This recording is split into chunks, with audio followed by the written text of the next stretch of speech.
नीलकंठ कृष्णजी फुले यानी नीलू फुले मराठी रंगमंच और सिनेमा के एक जाने माने कलाकार थे। हिंदी फिल्मों में उनकी उपस्थिति संक्षिप्त होने के बावजूद बहुत ही सशक्त रही। नीलू फुले का जन्म पुणे में 1930 में हुआ था।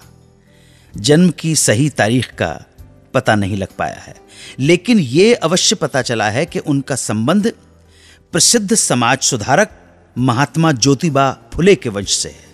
नीलू फुले खुद एक सामाजिक कार्यकर्ता थे और राष्ट्र सेवा दल से जुड़े हुए थे। एक मराठी चैनल को दिए एक इंटरव्यू में नीलू फुले ने बताया कि वो भारतीय स्वतंत्रता संग्राम से भी जुड़े रहे। नीलू फुले ने पहली नौकरी करी armed force medical college Pune में एक माली के रूप में। इस नौकरी से उन्हें 80 रुपए प्रतिमाह मिलते थे, जिसमें से हर महीने 10 रुपए वो राष्ट्रीय सेवा दल में दान कर दिया करते थे। नीलू अपनी खुद की एक प्लांट नर्सरी शुरू करना चाहते थे, पर इसके लिए उनके पास पैसा नहीं था। इसी दौरान यानी लगभग 1950 में 20 साल की उम्र में रविंद्रनाथ टैगोर के लेखन से प्रभावित होकर उन्होंने मराठी में एक नाटक लिखा जिसका टाइटल था उद्यान। और उसके बाद वो लगातार मराठी लोक नाट्य और रंगमंच से पूरी तरह से जुड़ गए। उनके नाटक येरा गबाळ्याचे काम नाहे ने 1957 के लोकसभा चुनाव में उन्हें अपार प्रसिद्धि दिलवाई। उनके एक और नाटक कथा अकाळ्याच्या कांड्याची इतना सफल रहा कि उसके 2000 स्टेज शोज हुए।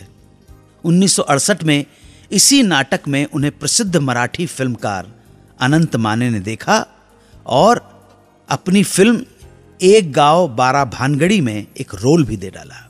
उनके जीवन का एक और महत्वपूर्ण नाटक था विजय तेंदुलकर का लिखा हुआ सखाराम बाइंडर। 70 के दशक के आखिर में नीलू फुले ने हिंदी फिल्मों में कदम रखा। हिंदी में उनकी प्रमुख फिल्में थीं दो लड़के दोनों कड़के, मेरी बीवी की शादी, 100 दिन सास के, नरम गरम, कुली, वो 7 दिन, जरा सी जिंदगी, मशाल, जख्मी शेर, कांच की दीवार, इंसाफ की आवाज, हिरासत, जागो हुआ सवेरा, कब्जा, औरत तेरी यही कहानी इत्यादि।